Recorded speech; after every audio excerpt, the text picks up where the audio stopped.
What's up, YouTube? This is Too Raw for TV. The Milwaukee Bucks got their biggest win of the season last night at home versus the Denver Nuggets. Now, since nobody gave them props for beating the number one ranked Western Conference team Thunder in the in the in-season tournament, and since technically it didn't count, but still nobody gave them props, this should. Well, let's see how many people give the Bucks props. I'm already seeing, Bucks haters. I'm already seeing Giannis haters say, "Oh, it's just one game," but yet, a team like the Lakers can beat a great team, and all of a sudden, that makes them a championship contender.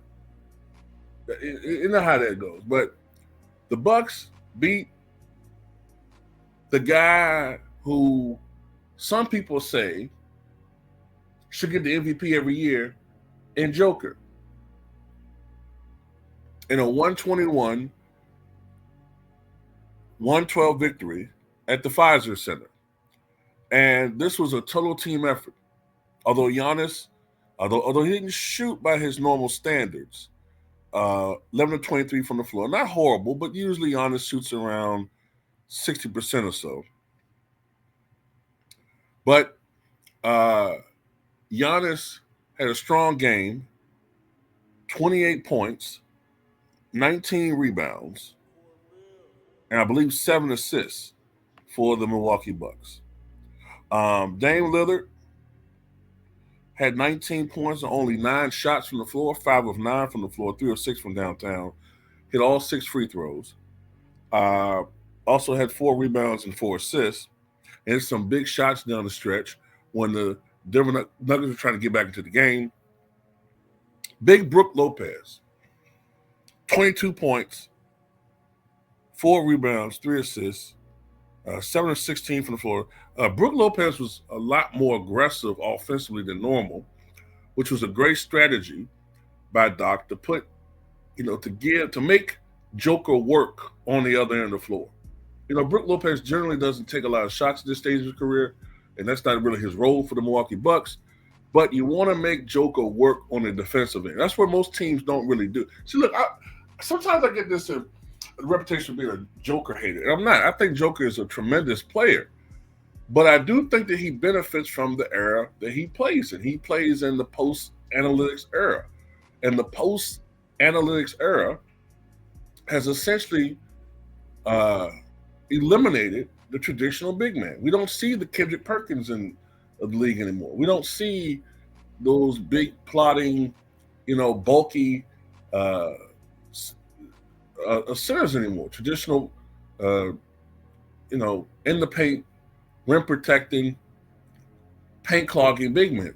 We now see, as I say all the time, power forwards masquerading, stretch power forwards or stretch fours or stretch fives masquerading as centers.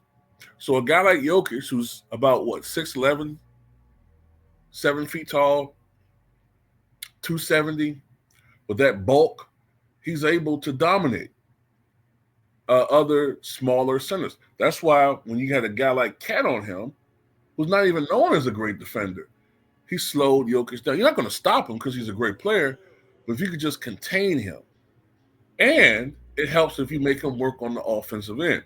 You wear him down a little bit. Now, look, in this particular game, Joker had 32 points, 14 rebounds, 10 assists. He still did his thing. Had 5 turnovers. 13 and 16 from the floor, 5 and 7 from. Yeah, he still had a good game. But Joker is the type of guy who is capable of going off for 40, 45, even 50 points in some stances. The Bucks did a good job of at least containing Jokic to his normal production,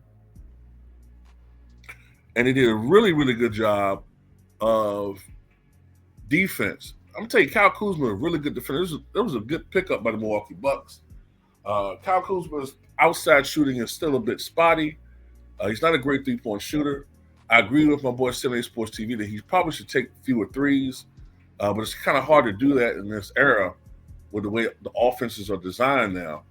But he should focus more on the mid-range and going to the cup a little bit more, cuts to the basket, things of that nature, to up that field goal percentage a little bit up from 41, 42 to maybe around 44, 45%.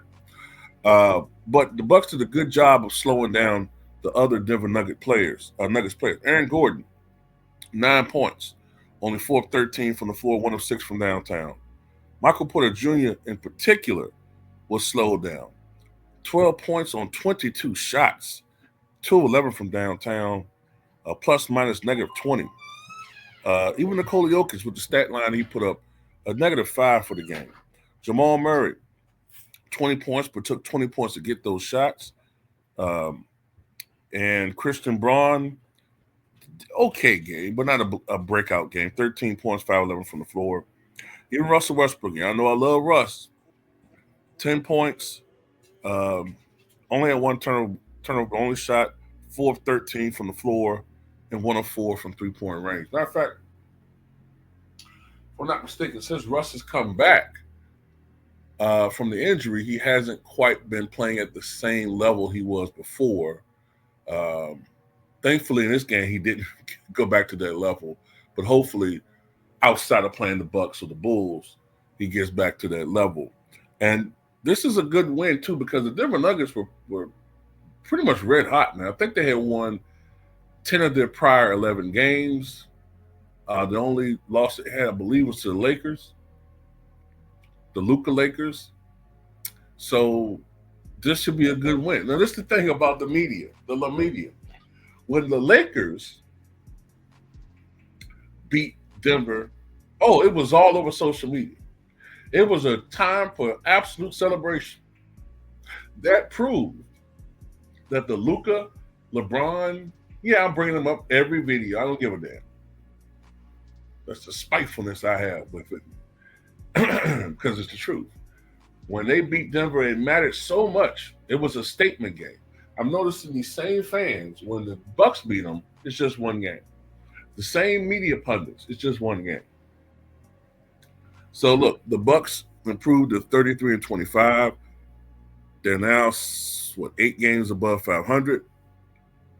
The Bucks need to continue this. Of course, they were out Bobby Portis, and maybe it's a blessing in disguise that the Bucks don't have Bobby Portis, because this gives Doc Rivers, and I think my boy 78 has mentioned this as well, this gives the Bucks an opportunity to play some of their other players, give them more minutes, give them more experience in these games, more experience in certain situations, just like in a game like this. And it leaves them more prepared for the postseason. And the Bucks will get Bobby Portis just in time down the stretch of the season to make a postseason run. And it could be a blessing in disguise, because who knows? Maybe Bobby would have gotten hurt or something. The grind regular season wears some guys out. Maybe this will leave Bobby more fresh. It could have been a blessing in disguise. Let's see. Do I want to mention anybody else? Kevin Porter Jr., 3 points in 13 minutes of play. Didn't do too much offensively. AJ Green, 6 points, 2 of 3 from downtown. And Kyle Kuzma, 16 points, 9 rebounds, 5 assists, only 5 of 15 from the floor, plus 19, plus minus. But his defense is something that you can't really measure on the stat sheet. And that's what makes him a welcome addition to this Bucks team, because he's giving you more production than Chris Middleton was giving you at this stage of his career, in the state that he was in physically. Chris wasn't really giving you much on the defensive end anymore, on the defensive end. And Kuzma is at least giving you more on the defensive end. And, that makes up for maybe that's the thing. That's why I'm not always sold on great offensive players who just gives you offense, because if they're bad defensive players and their shots not falling, don't do much of else, they're not giving you much of anything. At least if a guy's playing good defense, solid man to man, or even